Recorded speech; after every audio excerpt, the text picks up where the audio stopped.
this is a spot where you talk about the end of the season in the NBA. I like to look those final few games when you get a matchup of two teams that have nothing to play for. They're eliminated from the playoffs. So what are you going to have?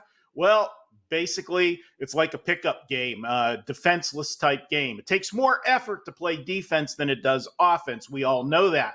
So if you're going to have teams mailing it in, they're mailing it in on the defensive side of the ball.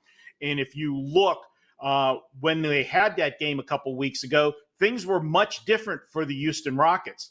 That was their 11th win in a row, and they were knocking on the doorstep of making the playoffs. Well, after that win over Utah, they ran into the buzzsaw of three playoff teams named Dallas, Minnesota, and Golden State, and that ended that run for them having a chance to be in the playoffs. So now they enter this one with nothing to play for but pride.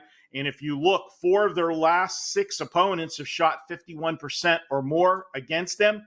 Utah, 4 of their last 5 have shot 53% or better. I'm going to go to the over tonight, and here's a stat for you. Houston's playing their 8th game in 14 days. When they have done that this year, played 8 or more games in a 2-week period, they have gone over the total 12 of 15 times, and the average score in those games, Teddy, 238 points. We're going over tonight. So when we look at the Utah Jazz full season, we see all these terrible defensive stats and decent offensive stats. We look at the Utah Jazz right now. They won't have Colin Sexton tonight. They won't have Jordan Clarkson tonight. So I don't know who they're going to have playing the point, but it's no veteran. Lauri Markkanen's obviously out, and he's not alone in that. John Collins not going to play tonight.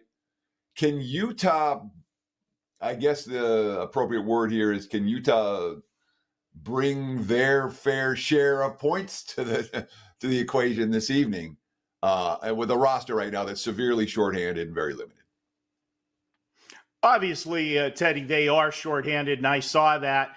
But again, that also means who's playing defense on the other side of the coin too, where a lot of easy buckets for the Rockets with some miscommunication on the defensive end as well. Again, with nothing to play for on the line, this is one of those ones where I just think both teams go up and down, and you've got the Utah Jazz. This is their final home game, so I think they're going to want to try to put on some kind of show for whatever fans do show up in the building for the game tonight.